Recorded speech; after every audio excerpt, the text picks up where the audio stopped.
Kur'an Allah tarafından gönderilmiş son kitap, kutsal kitabımız, son din İslam'ın anlatıldığı, öğretildiği, Yüce Allah'ın bizlere gönderdiği bir kitap. Sevgili Peygamberimiz Hz. Muhammed Mustafa sallallahu aleyhi ve sellem aracılığıyla bizlere de bildirilmiş.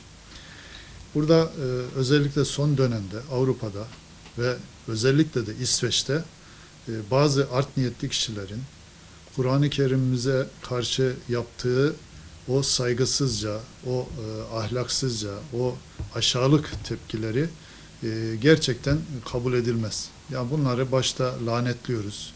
Ve bu Kur'an-ı Kerim'e, camilerimize, sevgili peygamberimize yönelik hakaretleri ve Kur'an-ı Kerim yakma girişimlerini engel olmayan hükümet yetkililerini de buradan protesto ediyorum ve kınıyoruz. İsveç'te başladı, Danimarka'da devam etti. Yine başka ülkelerde yapılmaya çalışıldı.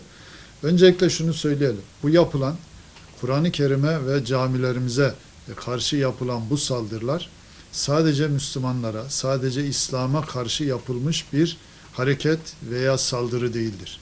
Aslında bu insanlık suçudur ve bütün insanlığa karşı yapılmış bir eylemdir. Dolayısıyla burada sadece buna Müslüman ülkelerin veya Müslümanların karşı çıkması değil, bütün medeni, sözde medeni olan o ülkelerin yöneticilerinin ve vatandaşların buna tepki göstermesi gerekir. Buna karşı çıkması gerekir.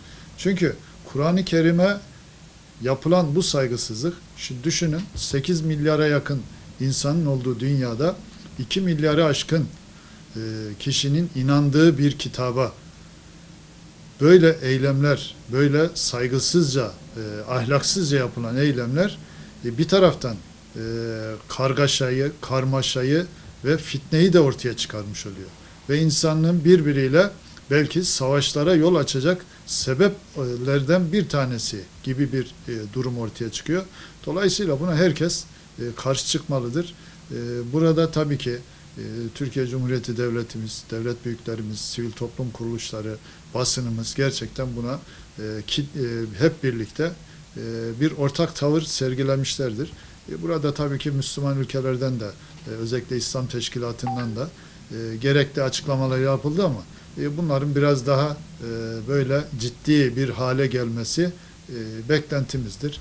İnşallah bundan sonra da Birleşmiş Milletler başta olmak üzere yine insan hakları savunucuları veya o dernekleri, o sivil toplum kuruluşları Kur'an-ı Kerim yakma başta olmak üzere camilerimize ve bütün ibadet yerlerine, yani hak din olmasa bile inanmış insanların kendine göre yaptıkları veya anlayışlarındaki o kitaplarına, kutsal gördükleri işlere veya yerlere bu saygısızlıklar asla ve asla yapılmamalı.